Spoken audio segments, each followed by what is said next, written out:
Welcome to On The Go Movie Reviews, where we talk about a movie we've just seen in the cinema on our drive home.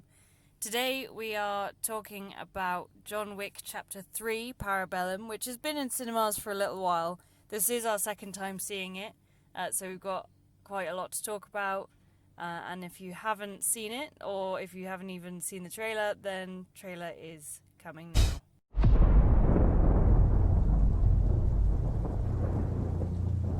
Jonathan, what have you done? To dream the impossible dream. There's no escape for you. The high table wants your life. To right the unrightable wrong. Tell me what you want. Passage. I can't help you. To reach the unreachable star.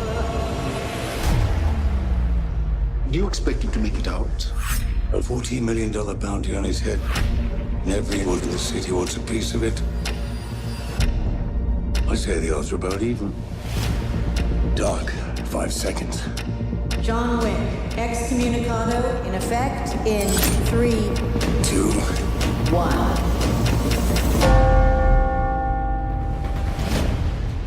And away we go.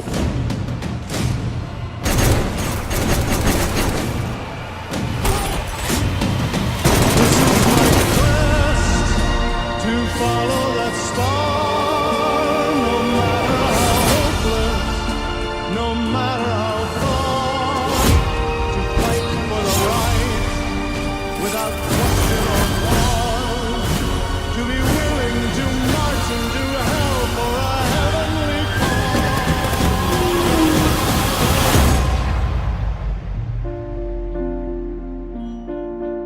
Sophia, we're not going in like the old days. Just a conversation. Nothing's ever just a conversation with you, John. Reach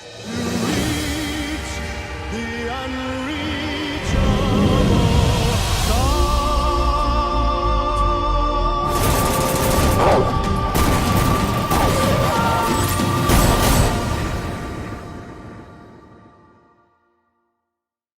So considering this was our second time seeing this movie, what were your opinions this time? So I still really enjoy it. I think it's a frenzy of beautifully choreographed action scenes. I still really enjoy the character of John Wick. In fact, I enjoy a lot of the characters actually. Specifically though, I do think that Keanu Reeves he very much owns his character. He knows his character very well by now. But I do find that I find the first half of the movie far more interesting. Engaging. Yeah, I agree. Than I find the second half. Like, I think there's something about a man who has these incredible odds up against him, and he doesn't really have any weapons, like proper weapons, but he still has to like defend himself. I find that like way more interesting than giving a man who's really good at killing a heck of a lot of guns. Yeah. And him just going up against other people.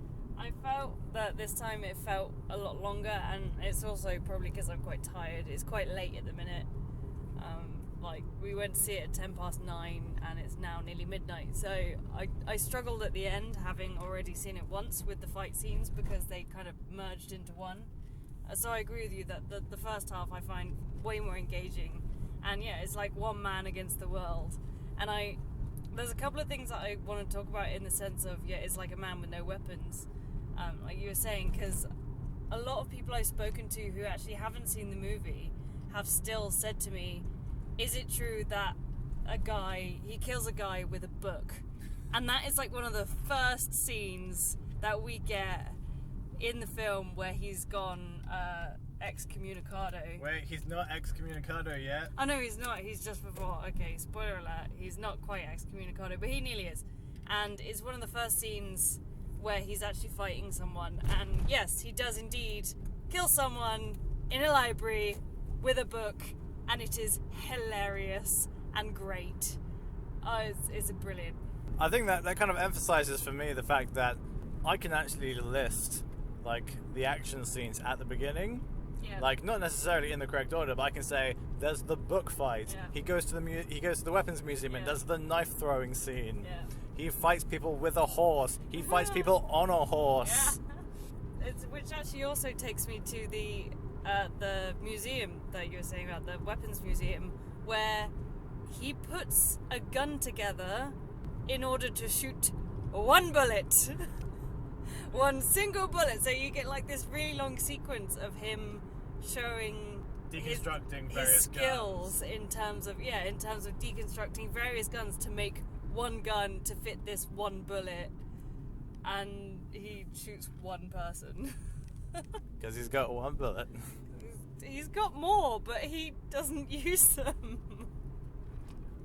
I think also, like, for me, that knife scene, the throwing knife scene is my favorite scene in the movie.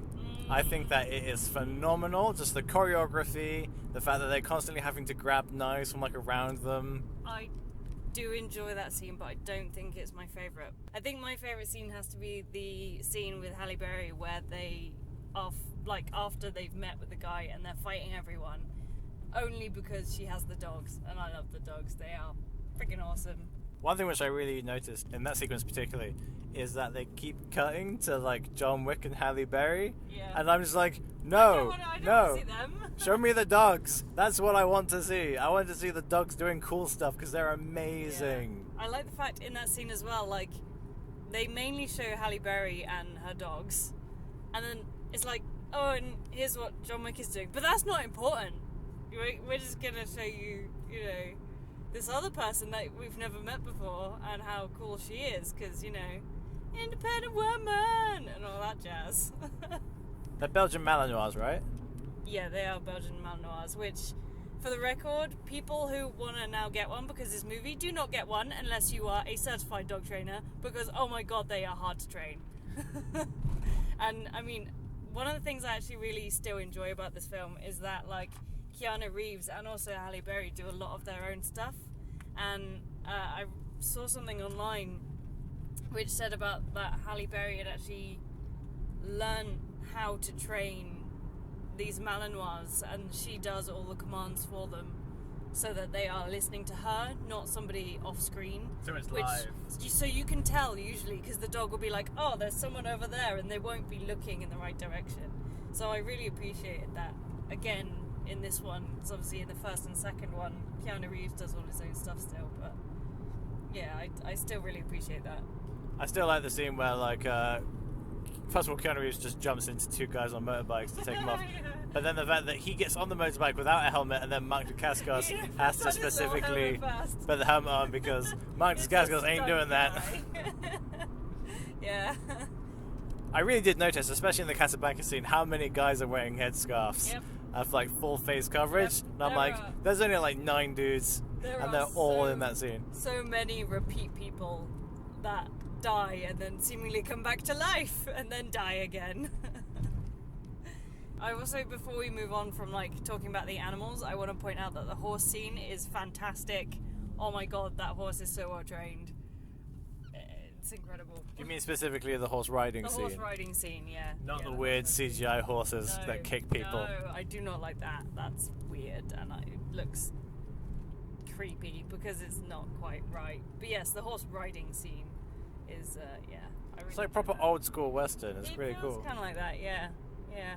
There are 2 things that bugged me this time that I picked up on. Actually, no, sorry. One thing that bugged me and another thing I picked up on. He leaves the marker with his belt and his coins with the guys at the front of the Russian theatre, whatever that place is, Belarus or whatever. That place that trains hitmen. And Jordani! Yes. He leaves the marker there. We never see him pick it back up again, and all of a sudden he just has it. That annoyed me. And the other thing which I noticed, which I thought was quite cool, is at the very end when all the big like buses pull up at the Continental, on the side of them they have Parabellum written in like the little circle, and I was like, oh, that's a nice way of getting it in the movie. I didn't know that. Other than him literally going blah blah blah blah Parabellum.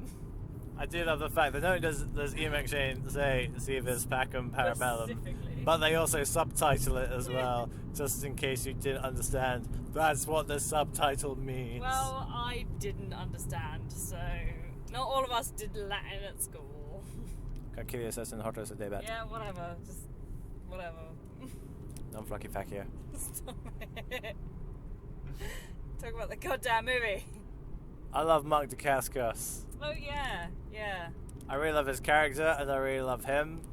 Dating all the way back to 1993's Only the Strong. I was going to say that the only reason I know him is from that, being a capoeira nerd, and him being in that movie, and you showing me that movie when I first got into training. Yeah. He still does some capoeira moves in this one as well. He does, and I enjoyed it. I was waiting for them. The first time we saw this film, I was waiting for them, and they didn't really impress, but I was like, yay! Because, it's not used enough. I think that it should be used more. And the dude's old as well, but he can still move. He is, yeah. I actually forgot how quick he is. Because I was like, it's like the scene at the end, and he's kind of like, it's the big fight, but yet he's, a bit older, so it's probably not going to be as good as the others. But actually, he's still quite fast. He's doing high kicks and everything. Yeah, I was quite impressed. I guess if you never stop stopping whatever that thing is. Never stopping. I don't know. You trying to quote the pop star, the Lonely Island think so, movie. Yeah. I love that movie. It's a great movie. Anyway, back to this movie. I also really love John Wick. I just find that his character, Mark Dacascos' character, just the way that, like, at the beginning he's doing that really weird faux Japanese, semi-racist accent, until the woman shows the corner and he's all like, oh, God damn it. But yeah, I love little things. I love the fact that when they both go to the Continental and he sits a little bit too close. Or the way he's just like, he'll be like deadly serious and all of a sudden just be like, oh, I'm super happy. One scene which I kind of forgotten about is after they introduce him and his little ninja crew, is when they then attack the ballerina hitman training school. Yeah. And just the amount of times that they're kind of just stood in the frame. But you can't see them. Yeah. Yeah. I realized that. I was like, oh, that's some proper ninja stuff there. Yeah, that's cool. I did like that. And I had remembered about that, but yeah, I still enjoyed it second time around. It was nice. One of the things that still kind of gets me is when he goes, is in the towards the end of the Casablanca sequence, when he goes to see the elder, who's like the man above the high table. Yeah. And it's just a dude. It's just a dude. Just a dude in the middle of the desert. And I'm like, I quite why like is that. this guy, like, the head? Like, I don't get it. I quite like it, because I don't know, it's just like, hey, look, here's this random dude. He's like the top dog. Ta-da! We never find out anything about him. He's never got like a proper name or anything. He's just a dude in the middle of the desert who's all like, yep, I run all the assassins all over the world. From a desert. Yeah, why not? Also, I find it weird when at the end when the adjudicator lady is like, that was just the first wave. Oh, she's really annoying. God, I didn't like. That's the only thing I don't like about this movie is her, because she's just so unnecessary. It's because she has no personality and her whole character is based around just being mean to people. Yeah, and she does this kind of weird British, not quite British accent, and it's just like, oh, what are you doing? This is. Ugh. Transatlantic. I don't know. Where is she from? I don't know. I do not know who she is, to be honest. Her name is Asia Kate Dillon. That means nothing. That means nothing to me either. I have no idea who she is.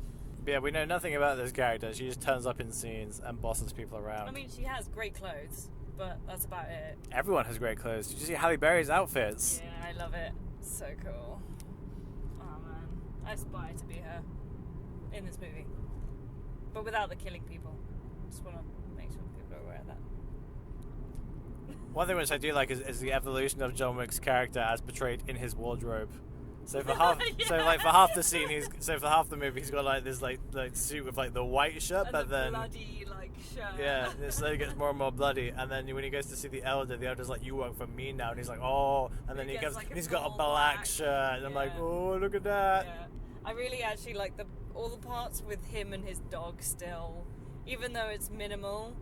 Just they're so great, and the dog is amazing, and Yeah, it's nice to see, like, obviously originally to see a Staffy in these movies was really nice, and then that's just evolved, and just so cute. He's like, there's a bit where he's like jumps on his lap and starts licking his face, and he's just like, good dog. It's adorable. I still like the bit where Halle Berry's like, "You shot my dog," Oh, and he's like, I know. I get it. I'm like, you do get it, John Wick.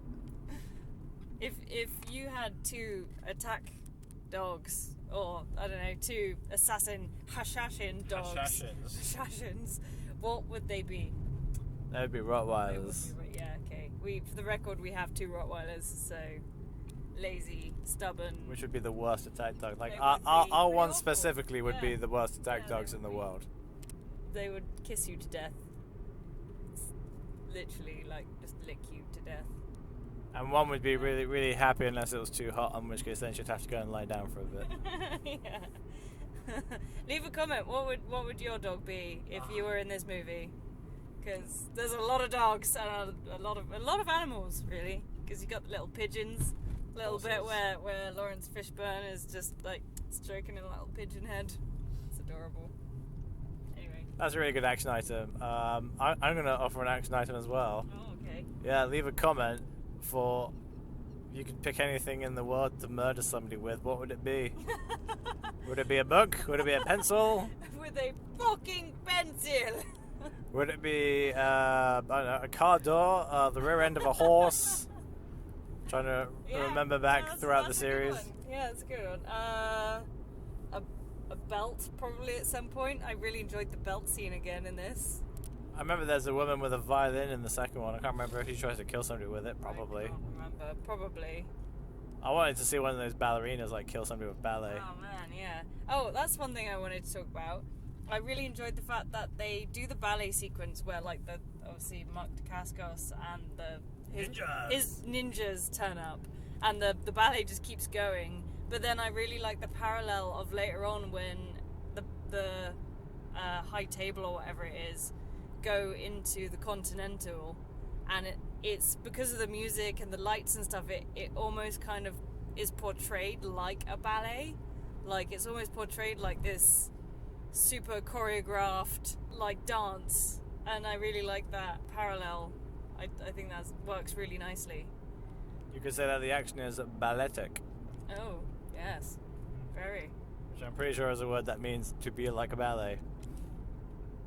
Yes. Sure, why not?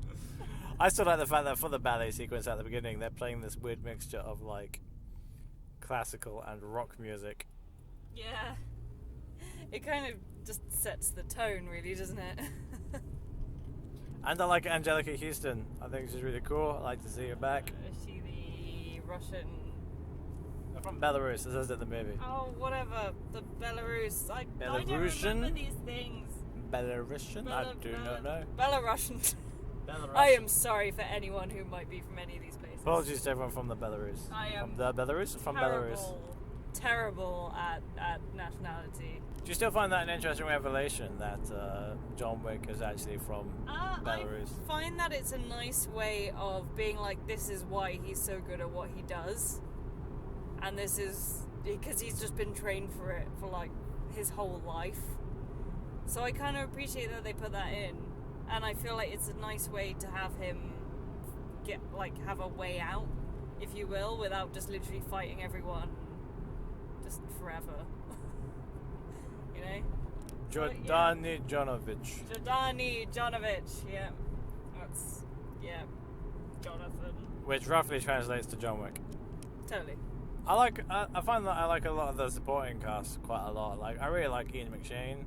I think he's really good as Winston. Yeah. I really like the concierge. Lance Reddick as, I think his character's name is like Sharon or something. He gets I'm mentioned not like sure. once. Yeah, once. And I was like, I'm going to remember that, and I've totally forgotten. I need to take a book to write notes next time. Try character names. All of those things. But yeah. I think Halle Berry is very good, Cheers. as we've spoken about. Who wears like the most amazing costumes and has the sweetest dogs. The big question, what do you think of the ending, and how do you interpret that? Initially, I was astounded that the movie literally puts John Wick in the same position as All he the was other at movies. at the end of the second one. I'm like, hang on. The only difference is that instead of running out of the hotel this time, he falls off the top of it. He falls off the hotel. It's difficult because on the one hand, I'm sort of unhappy the idea that we finished the last movie with him preparing to go to war with everyone. And then in this movie, we finish with him preparing to go to war with everyone. Well, no, because you now have Lawrence Fishburne, and I still think that the people at the Continental are on his side. It's just that they are trying to appease the high table at the same time, so they're kind of like being a bit sneaky about it. That's the impression I got, especially when the concierge is like, "Well played, sir."